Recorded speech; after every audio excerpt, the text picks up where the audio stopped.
Nous devons regarder ici l'angoisse, le phénomène de l'angoisse, qui est certes un des phénomènes les plus pertinents de la vie de l'homme, et essayer d'en reconnaître les mécanismes, les causes, les raisons. Puisque nous parlons à l'homme conscient, à l'homme en évolution, nous devons regarder l'angoisse à partir de ce stage de l'évolution de la conscience humaine, bien que son étude puisse concerner tous les hommes. L'angoisse est une énergie qui affecte tous les plans de la réalité humaine, le mental, l'émotionnel, le vital et le physique. Et c'est pour cette raison qu'il doit être enrayé, ou qu'elle doit être enrayée de l'expérience de l'homme, parce que elle diminue sa conscience, elle affecte sa conscience, et elle bloque son énergie. L'angoisse est responsable chez l'homme du blocage de son énergie mentale. Et une des raisons pour laquelle l'angoisse existe, c'est justement parce que l'homme n'est pas suffisamment conscient de son énergie créative. Il n'est pas suffisamment conscient dans un sens concret et absolu de la réalité de sa vitalité mentale. L'angoisse crée chez l'homme un manque de foi dans sa capacité de transcender l'événementiel, de dépasser l'événementiel. L'angoisse est responsable chez l'être humain pour la diminution de sa vitalité mentale et émotionnelle, et aussi pour la réduction de son efficacité vitale et physique. L'angoisse est définitivement une énergie astrale, c'est-à-dire une dimension, une qualité de l'énergie qui n'est pas sous le contrôle du mental supérieur de l'homme. De sorte que cette énergie qui est astrale, qui est astralisée, sert à manipuler l'homme sur ses plans et à lui rendre le disservice de ne pas pouvoir se sentir au-dessus de l'événementiel qui caractérise la vie. Une personne angoissée est une personne qui souffre de ne pas être en contrôle d'elle-même, donc en contrôle des événements, donc en contrôle de la vie, donc incapable de se sentir bien dans sa peau, justement parce que elle sent constamment que la vie lui glisse entre les doigts. Mais si la vie glisse entre les doigts de l'homme, c'est parce que ce dernier n'est pas suffisamment évolué pour arrêter ce glissement, pour empêcher que la vie le prenne en otage. Évidemment, vous direz, ce n'est pas facile d'éliminer en soi l'angoisse, la vie aujourd'hui étant ce qu'elle est. Ce n'est pas facile, évidemment, d'éliminer l'angoisse, mais c'est possible. Et pour éliminer cette énergie en soi, il faut quelque part, au cours de l'évolution de la conscience humaine, que l'homme réalise qu'il a le pouvoir intégral de ne pas être assujetti à cette énergie, pourvu qu'il sache que ce qu'elle crée en lui d'illusion est parfaitement illusoire. Si l'homme ne réalise pas à comprendre et à saisir que l'illusion est parfaitement illusoire, qu'il est parfaitement manipulé, il y aura de l'espace dans son mental pour le développement encore plus d'angoisse, et le cercle vicieux ne sera pas brisé. il faut que l'homme ait conscience qu'il a la capacité intégrale et absolue de transposer une situation défavorable en une situation favorable, pourvu qu'il ait la volonté et l'intelligence de le faire. Donc, ceci nécessite que l'homme, dans le plus profond de lui-même, soit déjà, sur le plan de la volonté et sur le plan de l'intelligence, capable de satisfaire ses besoins au-delà de ce que l'angoisse peut lui donner l'impression du contraire. Il n'y a rien dans l'angoisse qui soit intelligent. Toute forme d'angoisse est ou représente une absence d'intelligence quelconque, même si la cause de l'angoisse est raisonnable. Je répète, même si la cause de l'angoisse est raisonnable, il n'y a rien dans l'angoisse qui puisse représenter une facette intelligente de la conscience humaine, puisque l'angoisse est toujours une dilution de cette énergie intelligente, de cette conscience de l'homme. Donc l'être qui est angoissé, et nous le sommes angoissés, à différents niveaux au cours de la vie, vis-à-vis des événements, cet être doit reconnaître, lorsqu'il vit l'angoisse en relation avec un événement, que cette angoisse est illusoire. S'il ne le reconnaît pas sur le champ, dans un cadre absolu de perception, il demeurera angoissé. C'est-à-dire que il demeurera lié à cette énergie astrale et il se verra graduellement diminuer dans sa puissance créative, dans sa force vitale, mentale, émotionnelle et éventuellement, probablement, dans sa force matérielle si l'angoisse va trop loin. L'angoisse représente pour l'homme une manipulation totale de son psyché. C'est un peu comme un net à l'intérieur duquel on enveloppe l'homme pour l'empêcher d'être bien, d'être parfaitement bien. Et l'homme doit être parfaitement bien.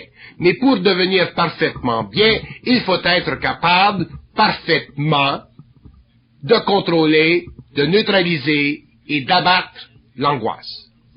Si pour des raisons rationnelles, pour des raisons semi-intelligentes, nous donnons à l'angoisse le moindre espace dans notre mental, il prendra de l'énergie émotive en nous, transformera cette énergie et affectera notre mental de sorte que notre disposition de vie en sera nettement aggravée.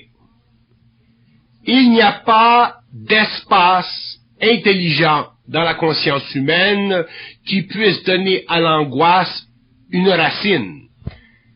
Mais il y a beaucoup de conditions dans la conscience non fusionnée de l'homme où l'angoisse peut pénétrer, où l'angoisse peut se servir de l'événementiel pour créer dans l'homme une disconnexion quelconque entre sa source d'énergie et lui-même.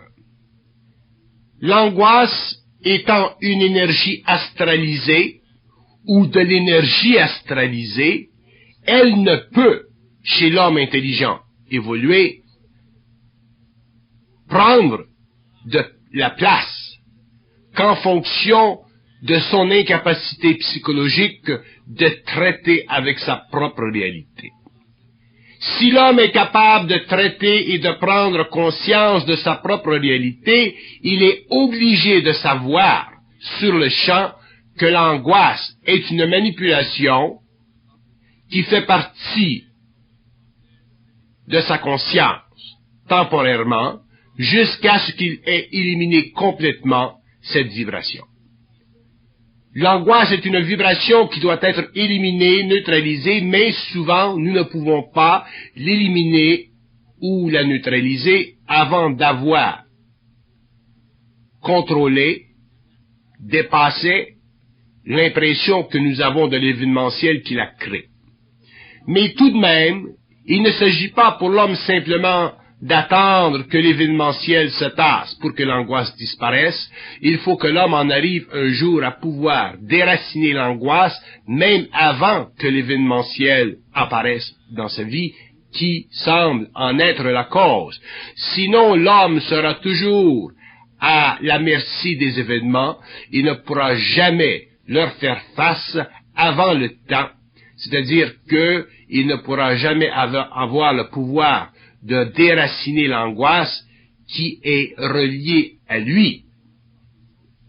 Il y a des événements que nous ne pouvons pas contrôler avant tant de temps, et si nous demeurons dans l'angoisse de ces événements jusqu'à ce qu'ils soient contrôlés ou dépassés, il est évident que nous vivrons, en attendant, des vies très malheureuses. Pour neutraliser l'angoisse, il faut avoir une foi interne, une foi solide, c'est-à-dire une capacité intégrale de savoir et de comprendre que cette angoisse est illusoire. À partir du moment où nous savons que cette angoisse est illusoire, sous toutes ses formes, dans toutes ses manifestations, nous avons déjà la clé dans la serrure, c'est-à-dire que nous avons déjà contact avec nous-mêmes, parce que il faut avoir un certain contact avec soi-même pour pouvoir délier, neutraliser l'angoisse avant qu'elle nous crée trop de pertes d'énergie. Donc, lorsque nous parlons de foi en soi-même, nous parlons de conscience de soi-même, conscience de la mécanique de la vie, conscience des jeux de la vie, conscience du fait que nous vivons dans une sorte de sphère à l'intérieur de laquelle beaucoup d'événements peuvent se créer qui, naturellement, nous créeront de l'angoisse parce que nous vivons dans un monde encore très imparfait. L'angoisse est à la source de la souffrance humaine. Elle est à la source de la souffrance de l'homme. Elle représente cette entrée dans la vie de l'homme qui jette de l'ombre, qui ennuage sa vie. Et si l'homme va vers une conscience supérieure, il doit comprendre que non seulement les aspects occultes de la conscience doivent être compris, mais aussi les aspects psychologiques de cette même conscience, qui sont reliés à l'occulte de la conscience. L'homme doit comprendre, une fois qu'il est intelligent, qu'il connaît les lois de l'intelligence et les mécanismes de la déception, il doit prendre conscience de l'importance de déraciner l'angoisse aussitôt qu'elle se produit dans sa vie, à quelque niveau que ce soit. Nous ne parlons pas simplement des grandes angoisses, nous parlons aussi des petites angoisses. Nous parlons de ces mouvements d'énergie dans la conscience humaine qui assombrissent temporairement sa vie pour quelque raison que ce soit. L'homme doit dépasser ceci afin d'en arriver un jour à regarder dans le ciel et voir qu'il n'y a aucun nuage à l'horizon. Même si l'homme voit un nuage à l'horizon, il doit mettre tout en œuvre pour l'éliminer, car il ne doit pas y avoir de nuage dans l'horizon de l'homme. Autrement dit, l'homme doit travailler constamment au cours de sa vie à perfectionner sa vie et de l'amener un jour à ce qu'il n'y ait pas de nuage dans sa vie. Et la force nécessaire pour ceci viendra au fur et à mesure où il aura appris à contrôler l'angoisse. L'angoisse se contrôle par la détermination chez l'être humain de ne pas être manipulé psychiquement par les forces internes. L'angoisse se contrôle par la réalisation chez l'homme que sa nature ou sa qualité est une qualité astrale, qu'elle n'est pas une qualité mentale, qu'elle n'est pas réelle, même si elle découle d'événements qui, effectivement, peuvent créer ce que nous appelons l'angoisse. L'homme a besoin d'avoir de la foi en lui-même, c'est-à-dire qu'il doit avoir une force, ou il doit avoir réalisé une force en lui-même qui surplombe, qui est au-dessus de tout ce qui peut engendrer en lui de la souffrance. S'il n'a pas atteint ce stage, il devra l'atteindre au cours de son évolution, parce que cette force fait partie de la fusion de son énergie avec l'ego. Cette force ne fait pas partie d'une attitude mentale.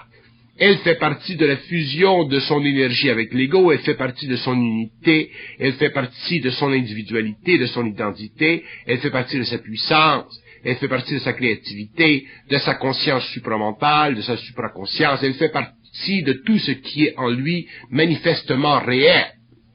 Mais réel veut dire au-delà de ce qui est illusoire. Donc s'il y a angoisse dans la conscience de l'homme, dans la vie de l'homme, il doit se fixer à sa source pour pouvoir l'éliminer.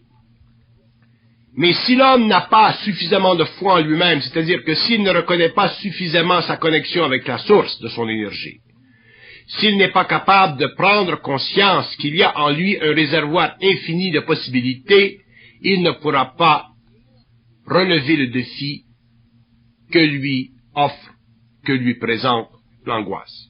Parce que l'angoisse est puissante. Elle travaille sur les plans inférieurs de la conscience humaine, elle utilise la mémoire, elle utilise l'émotion, elle utilise le mental inférieur, elle utilise tout dans l'homme qui est faible et qui n'est pas renouvelé par son énergie. Donc, elle est capable, cette angoisse, d'aller chercher dans tous les recoins de la conscience humaine, qui ne sont pas alimentés par sa propre lumière, des aspects, des reflets, des colorations, qui la créeront et qui maintiendront l'homme dans une certaine souffrance psychologique. Lorsque l'angoisse se présente chez l'être humain, il doit s'arrêter dans sa conscience et regarder, et voir qu'il est en train d'être manipulé. Il doit le voir sur le champ. Il doit l'évaluer sur le champ. Et il doit la faire sauter sur le champ.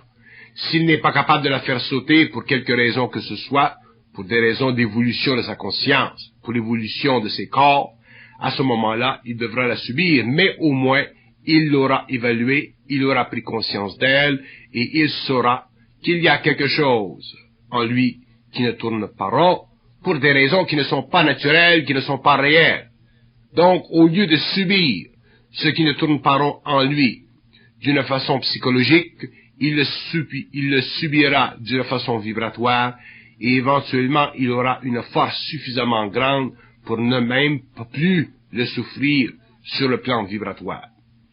Mais il est évident que l'angoisse n'agit pas simplement chez l'homme sur le plan psychologique, mais qu'elle agit aussi sur le plan vibratoire. Et c'est sur le plan vibratoire que l'angoisse est le plus difficile à éliminer, parce qu'elle fait partie de la connexion entre tous les plans de l'homme. Elle fait partie de la réalité énergétique de l'homme. Elle fait partie de la manipulation, non pas simplement de son énergie sur le plan astral, mais aussi de son énergie sur le plan mental supérieur.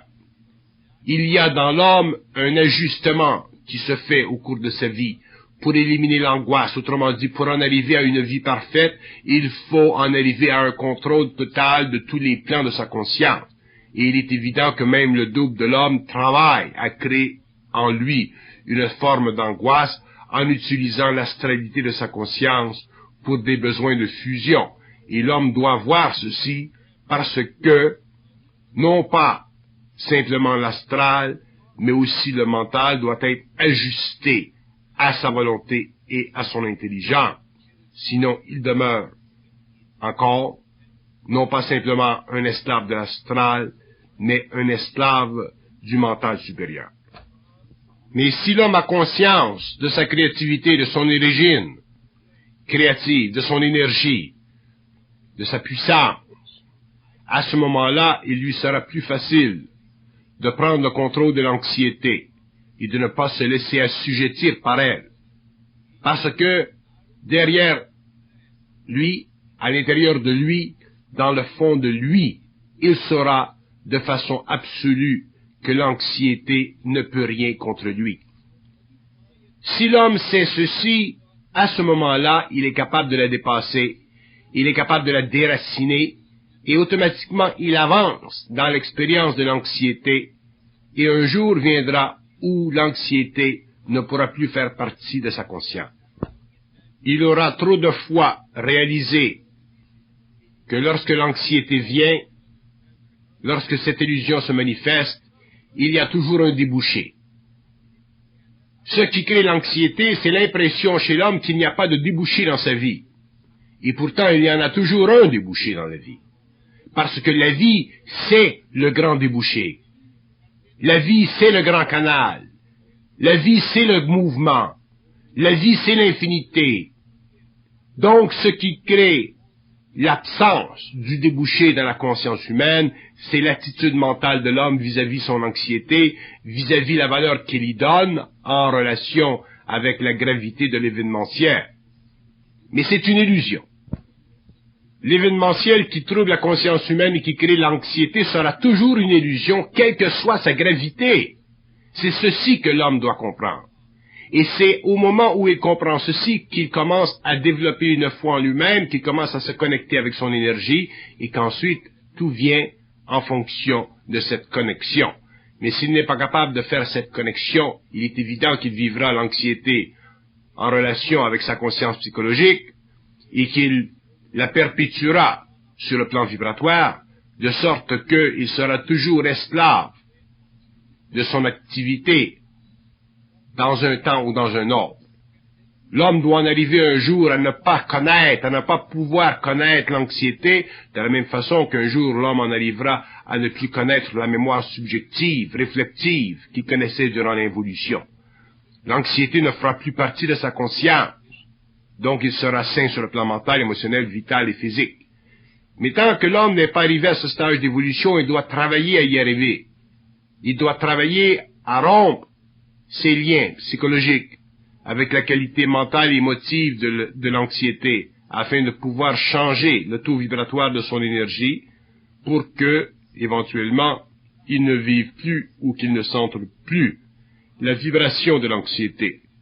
Alors il sera libre de cette affectation qui, depuis toujours, a constitué le cheval de bataille de l'astral contre l'homme. L'anxiété est une diminution instantanée de l'énergie de la conscience humaine.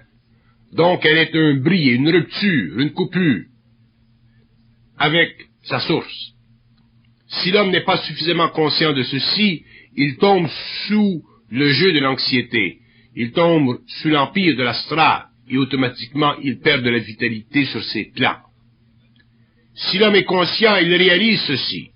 Il voit instantanément le jeu et il ne joue pas le jeu.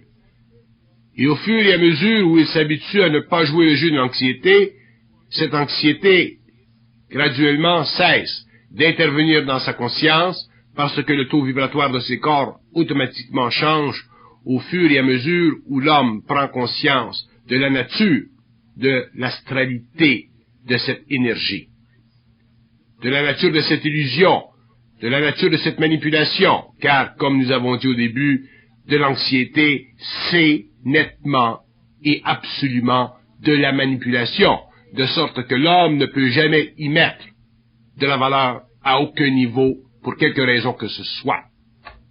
Lorsque vous allez à la champlure chercher de l'eau, vous n'avez pas d'anxiété que l'eau va cesser de couler. Pourtant, l'homme, lui, il va à la champlure et il a constamment l'impression ou l'anxiété que l'eau va cesser de couler. C'est ça de l'anxiété. Ne cherchez pas de grande définition psychologique. L'anxiété, c'est cette condition dans l'homme qui fait qu'il a l'impression que l'eau, que la force de vie, que la vitalité, que l'énergie va cesser de couler, que tout va s'effondrer. Quelle illusion! C'est une illusion terrible. C'est l'illusion qui a le plus diminué la conscience de l'homme durant l'évolution et qui l'a rendu le plus vulnérable aux forces psychiques en lui qui travaillent à l'évolution. L'anxiété n'a aucune raison d'être qui soit intelligente, mais elle a plusieurs raisons d'être qu'elle ne l'est pas. L'anxiété peut toujours être rationalisée. L'homme, d'ailleurs, à travers la rationalité, c'est garder, c'est empêcher d'éliminer de sa vie l'anxiété. Nous la rationalisons, l'anxiété. Et même si nous la savons illusoire, nous continuons à la rationaliser. Et c'est pour ça que, chez certaines personnes, elle a développé de très grandes racines, et l'on sait ce qui se passe lorsqu'un arbre a de trop profondes racines. Il est difficile à éliminer. Mais tout de même, il peut être éliminé. Parce que tout ce qui n'est pas réel dans l'homme peut être éliminé. Et lorsque l'homme doute ceci, il se doute. Et lorsque l'homme se doute, il n'est pas en contact avec sa source, son énergie, sa force, sa puissance. Donc, il n'a pas accès à sa volonté, ni à son intelligence. Donc, il ne peut pas être bien dans sa peau. Il y a toujours une solution à un problème, quel que soit le problème. Il y a toujours une solution à une situation, quelle que soit la situation. Il y a toujours un remède à un événement, quel que soit l'événement. Mais l'homme, pour réaliser ceci, pour le savoir profondément, pour que ceci soit inscrit dans sa nature, doit être au-delà de l'anxiété qui crée en lui le doute de cette réalisation. Parce que la fonction de l'anxiété, c'est de créer dans la conscience humaine de l'expérience, c'est-à-dire une forme d'esclavage reliée aux forces de l'âme pour la création sur les plans d'un modèle dont les archives, les mémoires servent à perpétrer dans la conscience de l'homme le mal de la vie. L'anxiété, c'est le mal de la vie. C'est le mal dans la vie. C'est la souffrance dans la vie. Et trop de personnes justifient l'anxiété, la rationalisent de toutes les façons. C'est pourquoi seul un homme qui comprend que l'anxiété est une forme de manipulation peut en arriver à l'extraire de sa conscience, à l'éliminer de sa vie pour pouvoir commencer finalement à vivre. L'anxiété est un cancer sur le mental humain et elle se sert de l'émotivité pour continuer son travail, pour maintenir sa situation. L'anxiété donne constamment l'impression à l'être humain d'une situation alors que c'en est une autre qui naît. L'anxiété ment constamment à l'homme. Elle lui crée toujours un portrait difficile d'une situation lorsqu'en fait la situation elle-même, lorsqu'elle est vécue, apparaît ou transparaît comme étant autre. Et la raison pour laquelle l'homme vit de l'anxiété, c'est parce qu'il ne connaît pas l'avenir. Il n'a pas conscience de l'avenir. S'il avait conscience de l'avenir, il ne connaîtrait pas l'anxiété. Mais pour que l'homme puisse neutraliser l'anxiété sans avoir conscience de l'avenir, faut qu'il ait parfaitement conscience du présent. Et c'est dans le présent qu'est contenu l'avenir. C'est dans le présent que les forces de l'homme, les forces créatives de l'homme agissent, travaillent pour la manufacture, pour la création d'un avenir. Mais si l'homme n'a pas conscience de son présent, de ses forces en lui dans l'instantané, comment voulez-vous qu'il puisse éliminer l'anxiété, qu'il puisse se créer un avenir bien composé? L'anxiété, c'est le joujou de l'astral. C'est la parfaite méthode. C'est la parfaite activité pour créer dans l'homme de la souffrance. Et l'homme, lui, se laisse prendre dans le jeu à travers sa raison.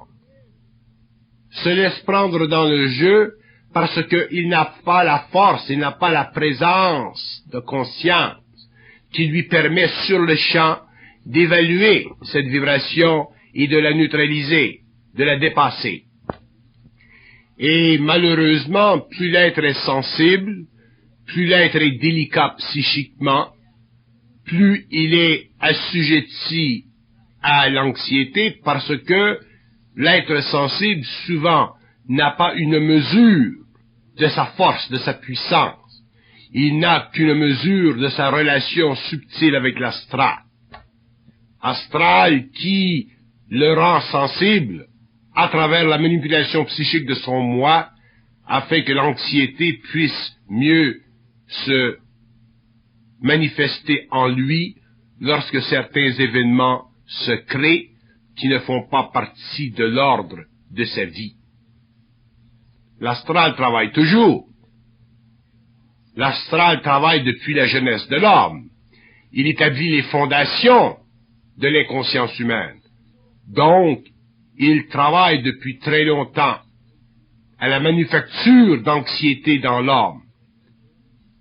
Et l'homme, lui, devient, jusqu'à sa mort, un être anxieux, un être qui n'a pas de connexion suffisamment puissante avec sa source, avec lui-même, pour se disconnecter de cette énergie fauteuse et entrer en puissance créative, où il pourrait dépasser les événements, ajuster sa vie, prendre contrôle de sa vie, neutraliser ce qui est anti-vie et anti-homme en lui. L'homme vit dans une société complexe aujourd'hui, où sa relation avec les événements devient de plus en plus difficile, de moins en moins sécure ou sécurisante. Mais c'est à lui, intérieurement, de s'assurer de sa propre sécurité. C'est à lui de créer les conditions de sa propre sécurité. Ce n'est pas à la vie, ce n'est pas aux forces en lui. Les forces psychiques dans l'homme, les forces qui font partie de son inconscient, de son subconscient, les forces qui font partie de tout ce méli-mélo que nous appelons l'ego subjectif, sont des forces qui travaillent en fonction de ce que l'homme lui-même ne peut pas faire. Si l'homme pouvait dépasser les conditions psychologiques et psychiques de son moi, dont il connaît la mécanique, ses forces n'auraient sur lui aucune puissance. Il deviendrait créatif, il serait créatif. La vie s'ouvrirait devant lui comme le rideau s'ouvre lorsque nous allons à une pièce de théâtre. Mais l'homme a tellement d'impuissance en lui, il a tellement de doutes vis-à-vis de lui-même, qu'il est très facile à l'anxiété de se trouver une place et de travailler dans la noirceur de sa conscience pour l'empêcher de se réaliser et d'être parfaitement bien dans sa peau. Il y a une myriade d'événements dans la vie de l'homme qui peuvent créer de l'anxiété, mais il n'y a qu'une façon pour l'homme de neutraliser toutes ces formes d'énergie, c'est dans la réalisation qu'elles ne sont qu'illusions. Même si leurs manifestations sont puissantes, l'homme doit réaliser qu'il est encore plus puissant. La puissance de l'homme doit être toujours plus grande que la puissance des événements qui influencent sa vie. La puissance de l'homme qui naît de sa conscience, de son énergie, de sa source, doit être toujours au-delà de ce qui est planétaire, de ce qui est mécanique, événementiel, de ce qui n'est pas sous son contrôle. Seule cette puissance, cette réalisation, cette foi interne en lui-même peut lui donner la capacité de déraciner cette énergie. Alors qu'il se teste, qu'il prenne les événements de la vie et qu'il teste sa force contre les impressions anxieuses qu'il crée, c'est à lui de tester jusqu'à quel point il est capable de mater cette énergie, de la dépasser.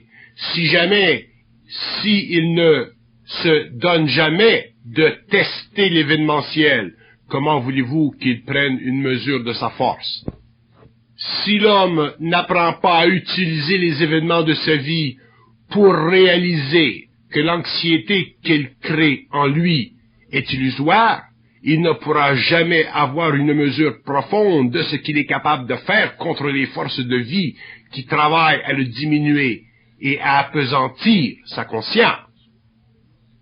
Donc, tous les événements dans la vie de l'homme, quels que soient ces événements, tous les événements qui créent de l'anxiété devraient devenir pour l'homme nouveau une mesure de sa lutte contre l'anxiété, contre l'inconscience de cette énergie.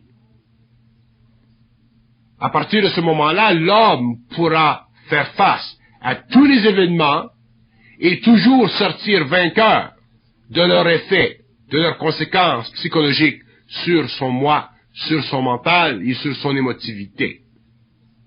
Mais pour ceci, il faut quelque part au cours de son évolution qu'il mette le pied à terre et qu'il puisse finalement s'intéresser à ce qu'il peut faire lui-même contre cette anxiété. Il faut qu'il prenne conscience de sa capacité intégrale et absolue de la dépasser. Il faut qu'il vive dans la foi de lui-même. Autrement dit, dans sa capacité interne et absolue de dépasser n'importe quoi qui puisse être utilisé contre lui. Le processus de fusion dans la vie de l'homme est un processus qui naît de cette situation. C'est à travers la capacité de mater l'anxiété que l'homme en arrive à une plus grande fusion avec son énergie. C'est pourquoi l'homme doit apprendre à vaincre et à dépasser tous les événements qui créent l'anxiété pour entrer dans un état d'union, d'unité, de synthèse avec son énergie beaucoup plus grande, et demain encore beaucoup plus grande, et après-demain encore beaucoup plus grande. Donc le travail doit commencer aujourd'hui, il doit commencer tout de suite, il doit commencer aussitôt qu'il se manifeste en lui une forme quelconque d'anxiété. C'est le dépassement de l'anxiété qui amènera l'homme à la fusion. C'est le dépassement de l'anxiété sous toutes ses formes qui créera dans l'homme la possibilité de vivre et de connaître l'unité avec son énergie. La fusion n'est pas ou ne sera pas le produit de l'acceptation philosophique d'une instruction. La fusion, c'est le produit d'un travail. Le terme fusion le dit. Unité, union, transmutation. Mais transmutation de quoi? De tout ce qui nous casse les pieds. Et l'anxiété, c'est une forme d'énergie qui casse les pieds de l'homme. C'est une forme d'énergie qui diminue sa vitalité, qui l'empêche d'être bien. Donc, si l'homme vit cet état de choses, c'est à lui de cesser de vivre cet état de choses. C'est à lui de briser avec cette anxiété. C'est à lui de s'habituer à la rompre, à la déraciner. Il ne pourra pas le faire dans une journée, mais il s'habituera à le faire. Il viendra un jour où il aura suffisamment acquis de foi de lui-même pour savoir que lorsque se présente dans sa vie une forme de situation ou d'événement qui crée de l'anxiété, que ce n'est que de la foutaise. Si l'homme n'avait pas d'anxiété, il serait parfaitement heureux, parce qu'il n'y aurait pas en lui de force travaillant contre lui. L'anxiété, c'est l'agissement de force dans l'homme qui travaille contre lui. Et l'homme doit comprendre ceci. Donc, puisque l'homme est un être, surtout l'homme nouveau, est un être qui doit en définitive en arriver à contrôler sa vie, ceci veut dire qu'il doit en arriver à contrôler l'anxiété. Le contrôle de la vie, c'est le contrôle de l'anxiété. L'anxiété, c'est la base fondamentale de l'évolution. L'absence d'anxiété, c'est la nature même de la nouvelle vie de l'homme. Il est évident que l'anxiété ne disparaîtra pas de la conscience humaine en relation avec les événements. L'anxiété disparaîtra de la conscience de l'homme à partir du moment où il aura le contrôle sur les événements. Mais pour avoir le contrôle sur les événements, il faut avoir le contrôle d'abord sur soi-même, parce qu'il y aura toujours des événements malheureux. Il ne s'agit pas pour l'homme de vivre dans un Shangri-La, il s'agit pour l'homme d'être lui-même un temple à l'intérieur duquel rien ne peut troubler la conscience. Donc ensuite, s'il va à l'extérieur du temple, et qu'il y a des événements qui créent ou qui pourraient créer de l'anxiété, il n'est pas touché. L'homme doit être intouchable au niveau de l'événementiel, créant en lui une forme quelconque d'anxiété. C'est cela de la conscience supramentale. C'est cela de la conscience réellement et parfaitement intelligente. C'est cela de la conscience qui n'est pas illusoire. C'est cela de la volonté et de l'intelligence de se créer un centre d'énergie mentale capable de dépasser tout ce que la vie, événementiellement parlant, peut envoyer vers l'homme. Il y a des gens dans la vie qui vivent très peu d'anxiété, dans ce sens que leur vie est suffisamment sécure. Mais quelque part dans le temps, ils vivront de l'anxiété.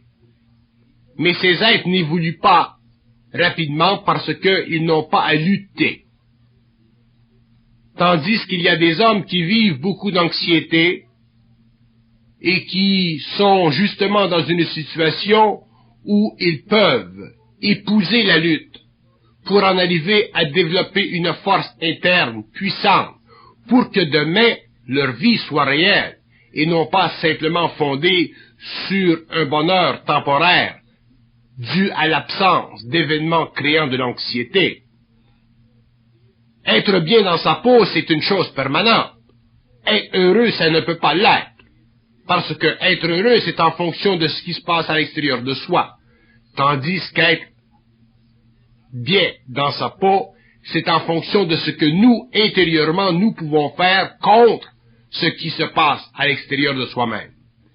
C'est pourquoi l'anxiété ou son élimination constitue une des plus grandes tâches de la conscience évolutive et aussi une des plus grandes mesures de ce que l'homme peut réellement réaliser dans la vie, peut réellement faire pour lui-même en dépassant la manipulation psychique de son moi par des forces qui constituent tout ce que l'évolution a pu créer contre l'homme.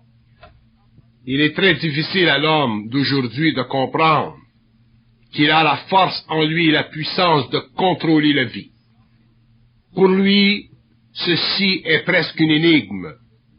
Pour lui, ceci est presque qu'une situation utopique. Et pourtant, ce n'est pas le cas.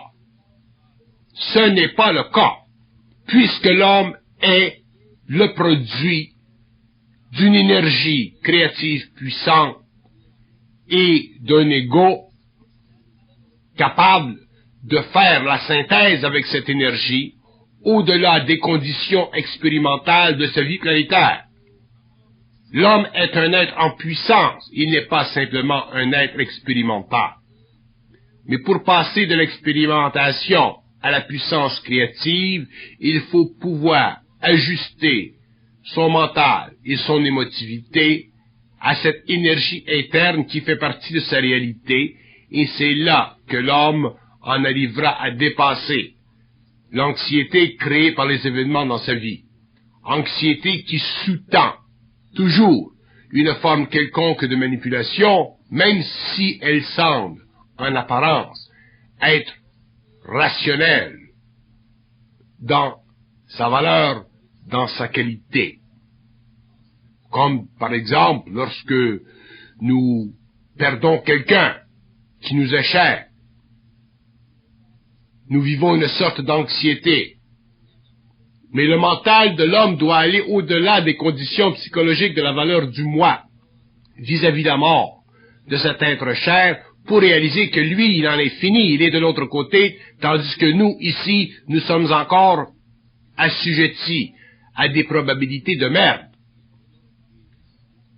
C'est l'homme sur le plan matériel qui doit prendre soin de lui-même, alors que l'homme qui est de l'autre côté prendra soin de lui-même de l'autre côté. Mais une des raisons pour laquelle nous vivons de l'anxiété, c'est parce que nous avons tendance, sans nous en rendre compte, que nous alimentons cette anxiété. Lorsque nous avons un problème, nous aimons y penser, parce que nous croyons qu'en y pensant, nous allons le résoudre. Et c'est une illusion. Nous aimons y penser. Nous aimons y goûter. L'homme est un peu masochiste. L'homme est un peu un être qui se fait du mal sans vouloir s'en faire. Plus l'homme sera conscient, plus il réalisera que l'anxiété est une forme de confrontation entre lui-même et sa réalité. Que c'est une confrontation entre lui-même et des forces à l'intérieur de lui qui manipulent son énergie, qui manipulent ses pensées, qui utilisent son émotivité dans ce processus. Donc, il découvrira quelque part que l'anxiété est une lutte pour le contrôle de la vie de l'homme et que lui doit un jour gagner cette lutte, gagner ce combat. Et pour le gagner ce combat, il faut qu'il y mette le paquet. Et y mettre le paquet, c'est être capable, sur le plan psychique interne, de sa propre énergie, de réaliser mentalement et à travers ses émotions, affaiblies par cette anxiété, que le tout n'est qu'une illusion absolue, non pas simplement une illusion relative, mais bien une illusion absolue, que tout ceci n'est que du fretin, du menu fretin, utilisé contre lui pour le faire souffrir, pour voir jusqu'où il peut aller dans la souffrance, afin que ça bénéficie soit à l'astral ou soit au double pour la fusion. Un jour l'homme se réveillera, il deviendra intelligent, il ne sera plus intéressé ni à être manipulé par l'astral et ni à être manipulé par le double pour des raisons de fusion. C'est alors que sortira de lui cette puissance créative qui neutralisera l'anxiété et qui lui fera réaliser finalement que c'en est assez d'être manipulé.